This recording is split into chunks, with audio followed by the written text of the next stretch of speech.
이번 시간에는 산상수훈에 대해서 한번 말씀을 드려보겠습니다. 산상수훈은 마태복음 5장에서 7장까지 예수님께서 제자들에게 가르침을 주셨던 내용들을 이야기를 하고 있고요. 이 산상수훈이라는 것이 우리한테 어떤 교훈을 주는지를 말씀을 드리는 게 목적입니다. 이 이야기를 하기 위해서 아주 간단히 천국이라는 주제에 대해서는 말씀을 드려야 할 것 같아요.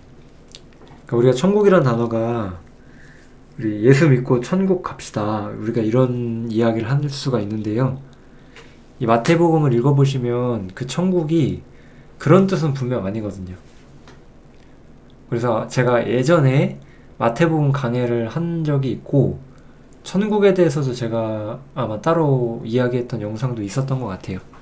근데 뭐 이제 관심 있으시면 그런 부분들을 좀 더 살펴보시면 좋을 것 같고요. 여기서는 산상수훈을 이야기하기 위해서 간단히만 한번 말씀을 드려보겠습니다.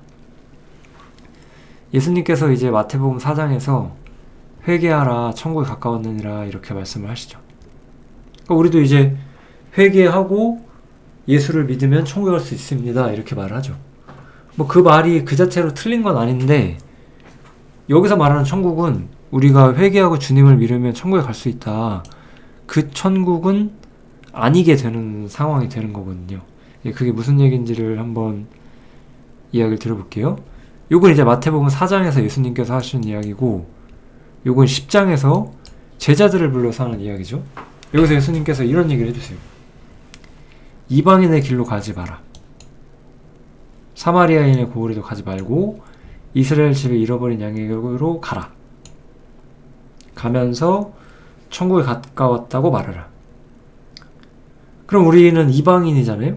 여기서 성경에서 말하는 이방인은 이스라엘 민족이 아닌 모든 민족을 우리가 이방인이라고 하죠. 그러니까 우리는 이방인이에요. 예수님께서는 처음에 제자들한테 이방인에게 가지 말고 이스라엘 백성에 가서 천국에 가까웠다 전하라고 하는 거잖아요. 그러니까 이 천국은 우리가 생각하는 죽어서 천국 가자 이런 뜻이 전혀 아니죠. 그리고 이 천국에 가까웠다 이 말을 마태복음 3장에 보면은 세례요한이 하죠.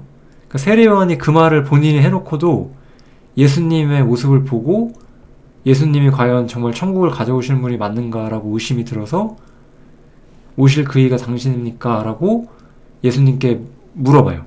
제자들을 통해서 보내는 거죠. 세례요한이 직접 가진 않고. 어쨌든 이것을 보면은, 이 문맥과 맥락을 보면은 여기서 말하는 천국은 우리가 생각하는 죽어서 천국 간다라는 그 개념의 천국이 아니고 특수한 목적을 가지고 이 천국이라는 단어가 사용이 되고 있다라는 거예요. 그래서 마태복음에서 천국의 의미를 제가 좀 간단히 정리를 했는데요. 요거는 제가 13장이라는 단어를 써야 되는데 안 썼네요.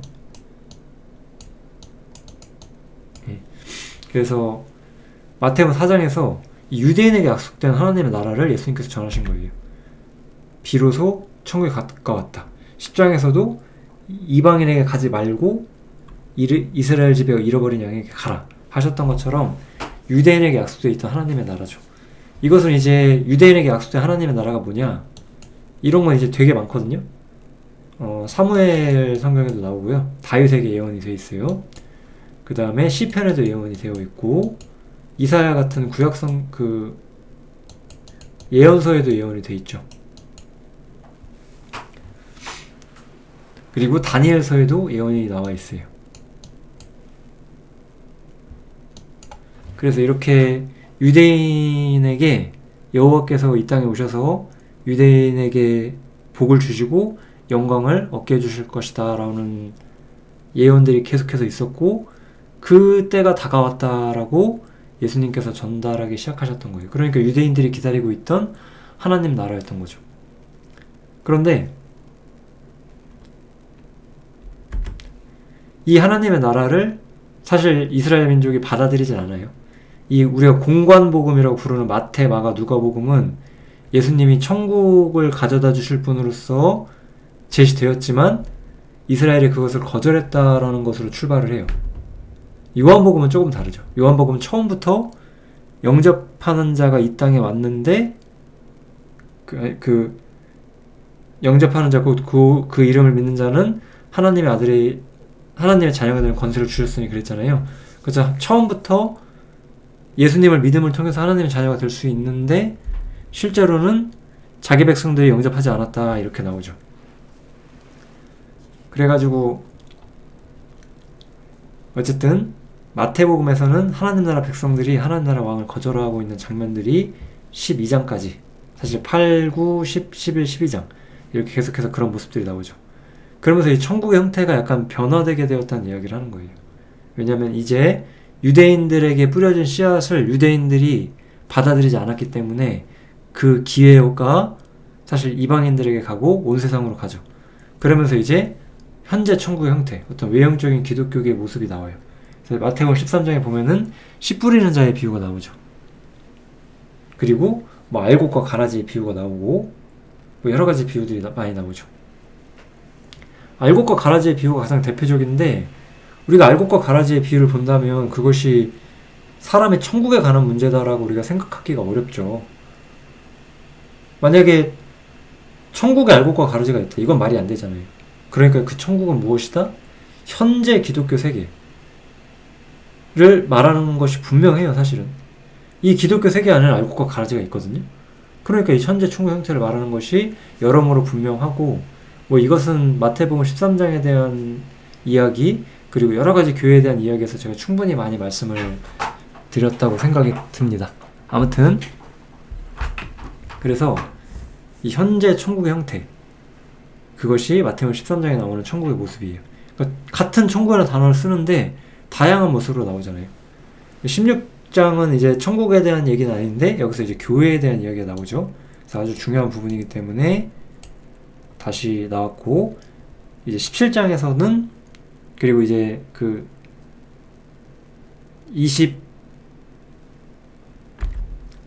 25장에 가면은 그 나중에 영광 가운데 주님이 오시면서 천국이 어떤 형태가 될 것인지까지 나오죠. 그래서 이거는 이제 25장에도 같이 나오는 부분이라서 제가 17장만 기록을 해놨습니다.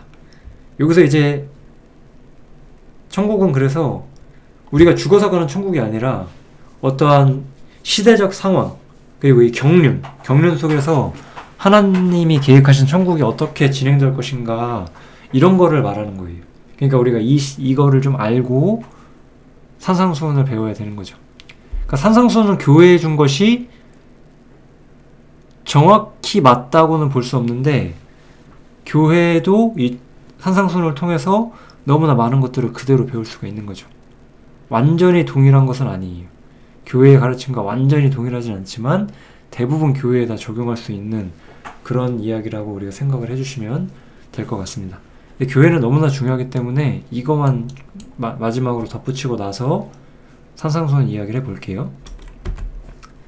이 교회라는 것은 무엇이냐? 왜 베드로에게 내가 이 반석을 세웠다 이런 말씀을 했는지 베드로가 어떤 이야기를 했기 때문에 예수님이 그런 얘기를 하셨는지 우리가 이런 걸 좀 살펴봐야 되는데요. 지금까지 우리가 말씀드렸던 것처럼 이스라엘은 분명히 예수님을 철저히 거부하고 예수님께 반역을 해요. 예수님을 받아들이지 않아요. 16장에 보면은 아마 이런 부분이 먼저 나올 거예요. 이 반석을 세운다, 이 교회를 세운다는 말씀 앞에 네가 정말 주라면 표적을 해봐라 뭐 이런 이야기가 아마 나올 거예요. 그러니까 그건 예수님에 대한 반역성과 어떤 거부감을 철저하게 드러낸 거죠. 근데 이게 사실 굉장히 중요한 거죠. 왜냐면 시편 2편에 보면은 열방이 분노하고 민족들이 화살을 경영하면서 세상의 군왕들이 나서서 여호와와 그 기름받은 자를 대적한다라고 하거든요. 주님을 대적하는 거예요. 그렇게 주님을 대적할 때 예수님께서는 오히려 자신의 자리를 분명히 드러나게 돼요. 이거는 이제 시편 2편에서는 예수님의 어떤 재림, 두 번째 재림, 그 지상에 심판으로 오시는 그 두 번째 재림을 더 선명하게 말하고 있지만 어쨌든 이스라엘 민족이 주님을 거부할 때 주님께서 자신의 진정한 자리를 표현해 주신다는 어떤 원칙 자체는 완벽하게 드러나고 있거든요. 그러니까 여기서 우리가 볼 수 있는 것은 뭐냐면 이스라엘 주님을 거부하고 그 열방들이 예수님의 거부하는 데 동참할 때 주님은 자신의 자리를 분명하게 보여주시는 거고, 여기서 그 주님의 자리를 보여주는 대화를 할 수 있는 그 그릇으로서 베드로가 사실 선택을 받았다고 우리가 봐야 되겠죠.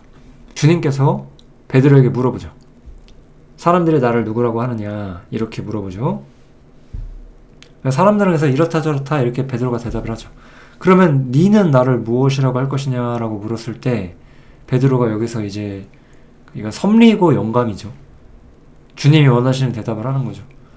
주님 그리스도시고 살아계신 하나님의 아들이시다 라고 하면서 주님이 바로 하나님 자신이시며, 베드로가 이 말 하면서도 사실 본인이 잘 몰랐던 것 같아요. 이 뒷부분을 보면 주님의 진정한 입장을 대변을 해주세요. 이 말에 여기서의 그 강력한 메시지는 뭐냐면은 더 이상 이스라엘이라는 국가, 유대교라고 하는 종교 체제,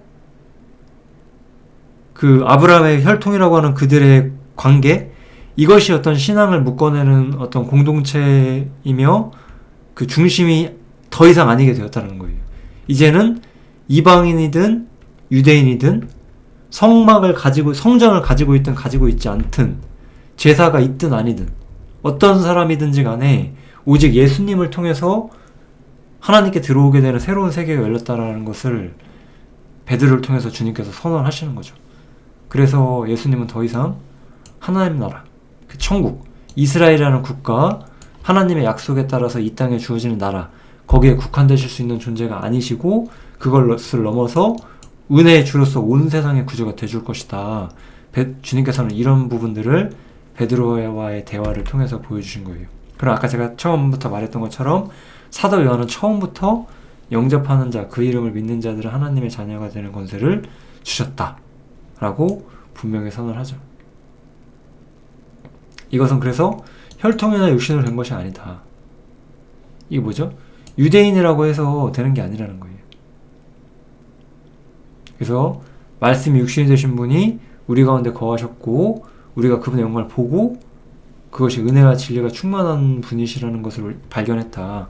사도 요한은 처음부터, 이 시점부터 사도 요한은 이야기를 시작을 하는 거예요. 주님의 진정한 입장을 처음부터 선언을 하고 있어요. 사도 요한은. 그러나 이제 마태, 마가, 누가복음은 그 주님의 본성을 바로 이야기하는 것이 아니라 주님의 행적을 기록해 나가면서 주님이 어떤 분이신지를 설명을 하는 책인 거죠. 그래서 산상수훈이라는 것은 정확하게 예를 들어 뭐 서신서처럼 처음부터 교회를 향해서 써진 것은 아니죠. 마태복음의 수신자는 유대인 그리스도인이었고 유대인 그리스도인들에게 유대교, 우리가 지금까지 가지고 있었던 유대교라는 종교와 우리가 이제부터 믿는 주님은 우리가 그 두 가지를 어떻게 받아들여야 되느냐, 이런 부분들에 대한 답을 알려주기 위한 복음서라고 우리가 생각할 수 있어요. 그러니까 1차적인 수신자는 유대인 그리스도인들이긴 한데 어쨌든 우리는 이방인 그리스도인이긴 하지만 충분히 많은 교훈들을 우리가 살펴볼 수가 있죠. 왜냐하면 어떤 점에서 기독교인들은 유대인이 되고자 하거든요. 그러니까 우리는 유대인이 되고자 하면 안 되잖아요. 그러니까 이 산상수훈의 구성은 우리에게 충분히 많은 도움이 된다, 이렇게 생각하셔도 될 것 같습니다. 여기 보시면 산상수훈은 제가 5가지 정도로 나눠서 간단히 설명을 해볼게요. 처음에 누가 복 있는 사람들인가, 이거 팔복설교를 말하는 거죠. 그 다음에 율법에 관한 가르침이 이제 5장 뒷부분에 나오죠. 그 다음에 제자들에게 합당한 삶의 모습, 이게 이제 6장에 나오고요. 그 다음에 요거는 7장에 나오죠. 뭐 비판하려거든 비판하지 마라, 이런 거, 타인관계. 그 다음에 진리에 관한 거, 주부문으로 들어가라. 이렇게 좀 5가지로 제가 간단히 산상수훈의 중요한 구성들을 좀 보여드릴게요. 누가 복 있는 사람들이냐, 우리가 이 생각을 좀 해봐야 되는데, 심령이 가난한 자는 복이 있나니 천국에 저희 것이다. 애통하는 자는 복이 있나니 저희가 위로를 받을 것이다. 의에 줄이고 목마른 자는 복이 있나니 저희가 배부를 것이다. 이거는 현재 그리고 인간이 생각하는 복과는 너무나 다른 거예요. 왜냐하면 인간이 생각하는 복은 뭐죠? 물질적으로 부유하고 마음이 풍요롭고 이런 거잖아요. 근데 어떤 사람들은 심령이 가난해요. 이거는 뭐 겸손해서 구원받을 만하다 이런 의도가 아니에요. 마음이 공고하고 어려움 속에 있다는 것을 말하는 게 더욱더 분명한 표현일 거예요. 그 다음에 애통하는 자는 복이 있다. 어떻게 애통하는 자가 복이 있을 수가 있어요? 이 세상에서 슬픔과 상실과 고통을 경험하고 있는 사람들이 애통하는 것인데 어째서 그들에게 위로가 있을 수가, 더 복이 있다고 말할 수가 있겠어요? 주님은 굉장한 이야기를 하시는 거예요, 지금. 의에 줄이고 목마른 자는 어떤 거예요? 사람들은 세상이 아름답고 세상이 멋지고 우리의 꿈을 펼칠 만한 곳이라고 하는데 주님께서는 세상에서 아름다움을 발견하지 못했고 세상은 주님에게 고통을 주었고 그런 고통 가운데서 의에 줄이셨고 목말랐는데 오히려 복이 있으셨다고 말을 하는 거고 우리 또한 그런 마음으로 세상을 바라볼 때 우리에게 복이 있다라고 말하는 거잖아요.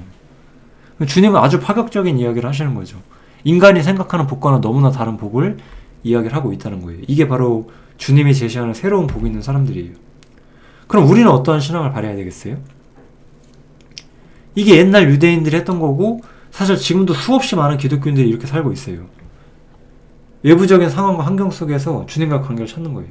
이런 거죠. 내 인생이 잘 풀리면 주님이 나를 도와주셨다. 내 인생이 안 풀리면 왜 주님께서 나에게 이런 고통을 주시는가 이런 거. 그러니까 구약시대에 이런 사람들이 많았어요. 그렇지만 우리가 이제 예수님의 완전한 은혜가 드러난 이후에 우리들은 어떻게 해야 하느냐? 외부적인 상황과 환경 속에서 주님과의 관계를 찾는 게 아니에요. 내주하시는 성령을 통해서 주님과의 새로운 관계를 발견하는 거예요. 로마서 8장에 보면은 이야기를 너무나 많이 잘해주고 있죠. 로마서 8장을 꼭 한번 살펴보시기를 추천합니다. 로마서 8장에서 이렇게 말하죠. 성령이 우리 안으로 더불어 우리가 하나님의 자녀인 것을 증거하신다라고 했고 그렇기 때문에 어떤 일이 발생한다고 해요? 우리가 하나님의 자녀가 된다고 했고 자녀이기 때문에 마땅히 고난을 받는다고 말을 하죠. 그리고 환난과 핍박과 고통과 칼과 어려움 속에서도 우리가 넉넉히 이긴다고 말을 하죠. 한번 우리 이런 생각 해보세요. 분명히 아브라함이나 뭐 요셉 같은 사람들은 복을 받았어요.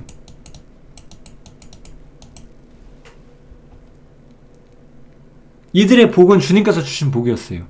그런데 주님 자신은요? 주님 자신이 이 땅에서 어땠어요?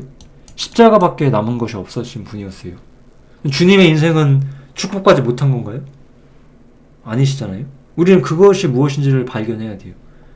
예수님의 제자들은 어떻죠? 일반적으로 우리가 바울과 베드로를 보면 어떤가요? 바울과 베드로는 상당히 어려운 삶을 살았어요. 그렇다고 이 사람들이 축복받지 못한 건가요? 우리보다 더 큰 복을 얻었고 항상 기뻐할 수 있는 굉장한 원동력을 갖고 있었잖아요. 근데 우리 시대에 그런 사람들이 없어요. 왜냐하면 성령을 통해서 이 주님과의 관계를 발견하지 못한 경우가 너무 많기 때문에 그래요. 이런 구절들을 보면 우리는 도전을 삼아야 돼요. 이걸 지금 제가 다 이야기할 수는 없지만 우리는 내주하신 성령님을 통해서 환경을 초월해서 주님과의 관계를 발견하고 주님과 나 사이에 어떤 완전한 그 평강과 기쁨과 어떤 호의의 관계를 배워나간다고 할 수가 있겠죠. 그 다음에 이제 제가 두 번째로 말씀드렸던 것이 율법에 대한 가르침이죠.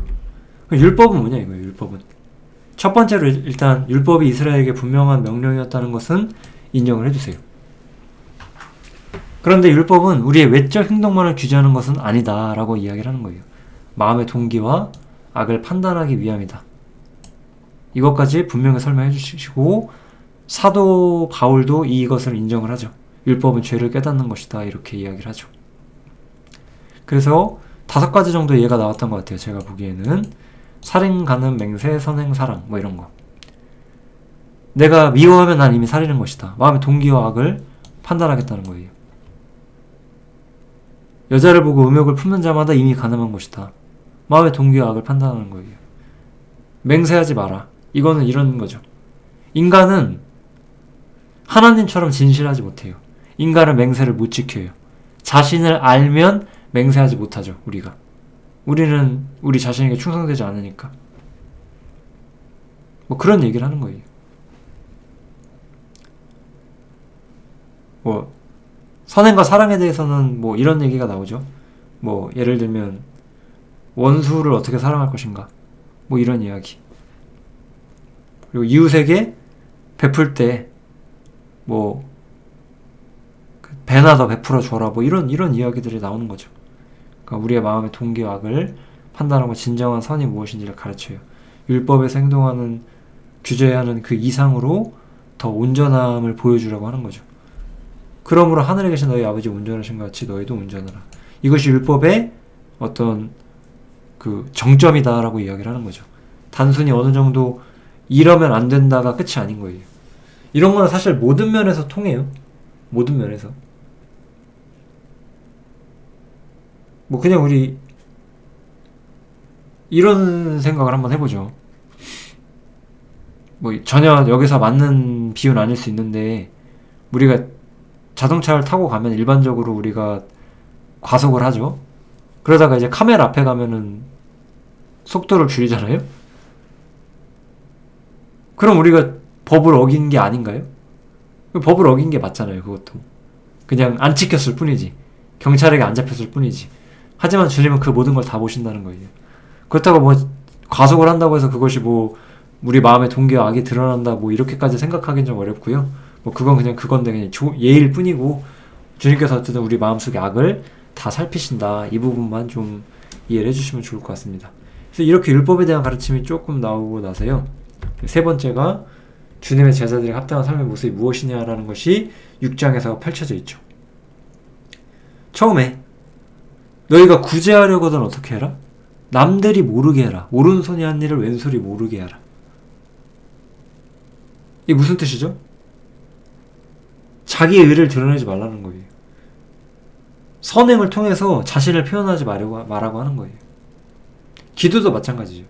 기도는 하나님과의 내적인 관계가 친교인데 그것을 다른 사람에게 드러내려고 하지 마라. 뽐내지 말라는 거죠. 나 되게 신실한 사람이야, 그렇게 보이지 말라는 거예요. 사람들 앞에서 기도함으로써 난 되게 하나님한테 충성돼, 이렇게 보이려고 노력하지 말라는 거예요. 이런 것들은 전부 다 자기의 의를 드러내는 자기의 의가 될 뿐이다라고 말하는 거죠.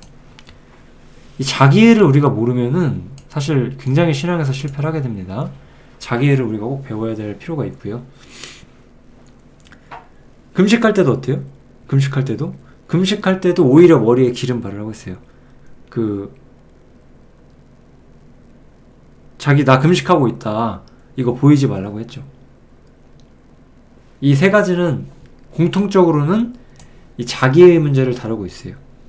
자기의 문제. 뭐 그리고 이제 부분적으로는 제가 써놓은 이런 부분들, 당연히 우리가 구제하는 게 맞아요. 그죠? 선을 베풀되 이건 옳은 행동이지만 이것을 통해서 자기를 드러내는 건 잘못된 것이다. 기도는 하나님께서 원하시고 하나님과의 친교를 쌓아가고 하는 아주 좋은 것이지만 이것도 자기가 되면 아무것도 아니다. 금식도 마찬가지다, 이런 얘기를 하는 거죠. 자기절제, 근신, 자기부인, 뭐 이런 것들이 금식, 자기를 통제하는 문제라고 할 수가 있겠죠. 그 다음에 네 보물 있는 곳에 네 마음도 있다, 이런 얘기를 하죠. 하나님과 재물을 동시에 섬길 수 없다라고 말하면서, 그러니까 이 문제는 이 돈 문제, 재물, 돈 문제에 대한 우리의 생각을 분명히 보여주고 있어요. 하나님과 돈은, 이 주제는 지금 다시 생각해보니까 너무 중요하긴 하네요. 사람들은 은근히 이렇게 타협점을 묻고 싶어 해요. 이 정도는 괜찮지 않나? 이렇게 묻고 싶은 걸 하는 걸 너무 좋아하는데, 주님께서는 동기를 봐라 이거예요. 네 보물 있는 곳에 네 마음이 있다. 그러면은 내가 이 정도는 해도 되지 않을까요? 라고 하는 말 중에는 거긴 이미 내 마음의 동기가 난 이만큼은 하고 싶다는 마음의 동기가 있다는 거잖아요. 그런 부분을 주님이 정확히 지적을 하신다는 거죠. 그리고 나서 너희는 가장 최우선을 주님께 두어라. 염려할 것이 없다. 주님께 다 맡겨라. 이런 이야기를 하는 거. 이렇게 6장에서는 실제적으로 우리 삶의 중요한 부분들이 아주 많이 나옵니다. 이 마태복음 6장을 좀 많이 묵상하셨으면 좋겠어요. 너무나 많은 이야기를 우리한테 해주고 있죠. 이제 7장에서는 이제 타인과의 관계에 대한 이야기를 하죠. 비판하지 말아라. 비판하는 만큼 너희는 똑같이 비판받을 것이고 너희가 그 똑같은 기준으로 너 역시 하나님께 판단받을 것이다. 사람을 판단하는 것은 결코 좋은 일이 아니다라고 말하는 거죠. 사람을 판단하지 말고 우린 주님을 봐야 돼요. 주님과 나의 관계를 살펴야 돼요. 타인과의 관계를 보는 것보다. 그런 부분들을 우리가 좀 중요하게 생각을 해주시면 좋을 것 같습니다.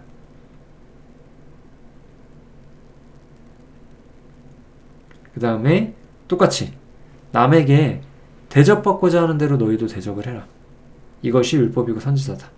타인에 대해서 대접하고 내가 남에게 대하고 싶은 대로 남을 호의를 가지고 대해라. 누구도 우리가 적의를 갖고 대한받길 원하지 않는다면 하나님에 대해서 너희도 그렇게 해라. 이렇게 분명히 말씀을 해주시고 있다. 이렇게 생각을 해주시면 됩니다.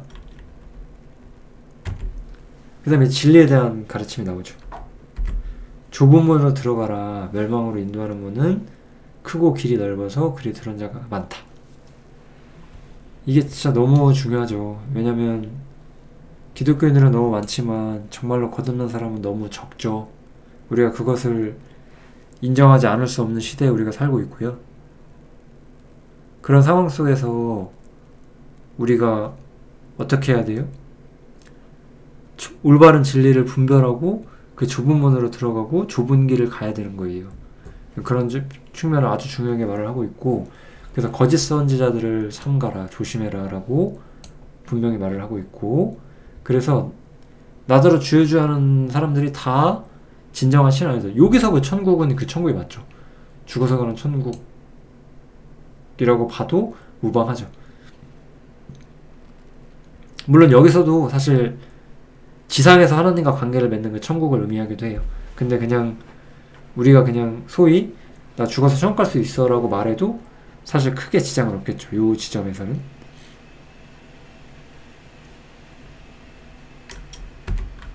중요한 것은 어떤 것이냐? 중요한 것은 이 왜곡된 세상 속에서 이 진리가 왜곡되어 있고 이 거짓 교사들이 너무나 많은데 여기서 어떻게 분별할 것인가, 이걸 물어본대요. 그러면 참 이것은 되게 굉장히 좀 강력한 답인 것 같아요. 그들의 말과 논리에서 맹점을 찾지 말고, 물론 우리가 이제 말이나 논리나 그 교리 속에서도 사실 오류를 발견할 수 있어요. 그러나 그런 것들에 너무 연연하지 말고 열매를 보라라고 주님께서는 아주 간결한 대답을 해주시는 것 같아요. 좋은 나무는 나쁜 열매 맺을 수 없다. 또 못된 나무가 아름다운 열매 맺을 수가 없다. 그러므로 주님의 말씀을 듣고 행하는 자는 반석 위에 지은 지혜로운 사람인 것이고, 또 반대인 사람은 그렇지 않다라는 거죠. 그럼 이런 점에서 우리가 어쩔 수 없이 좀 부딪히는 부분은 생길 거예요. 왜냐하면 잘못된 교리를 세우고 잘못된 교리를 지켜가고 있으면 그 사람은 잘 지키고 있는 거 아니냐, 이렇게 우리가 생각할 수가 있거든요. 그런데 이 문제도 사실 생각보다 복잡하지 않을 수도 있다고 생각합니다. 왜냐하면 사실 우리의 삶에 영향을 끼치는 이 열매 문제, 우리 삶에 이렇게 분명히 드러나는 부분은 어렵고 난해한 성경들이 아니라 아주 쉽고 간결하고 의미가 분명한 말씀들이 있거든요. 그럼 불명한 말씀들을 왜곡해서 잘못 행하거나 잘못된 교회를 세우지 않는다면은 우리는 열매를 보고 그 사람의 정체를 분명히 분별할 수 있다. 성경은 이렇게 말을 해주고 있는 것 같아요. 그래서 그 진리 가운데 행하고 그 거짓 선지자들을 삼가고 좁은 길로 가라는 이 진리는 결코 그렇게 간결하지만은 않고 속을 수 있다는 점을 이야기해 주시고 있어요. 이렇게 좀 산상수훈에 대한 이야기가 정리가 되게 됩니다. 주님께서 이 강론을 마치셨을 때 많은 사람들이 보고 듣고 그 권위에 놀랐다라고 내용이 나오면서 끝마치시죠. 아주 신앙에서 우리가 중요한 모든 것들을 집약시킨 그런 구절들이라고 우리가 할 수 있을 것 같습니다. 여기까지 하겠습니다. 감사합니다.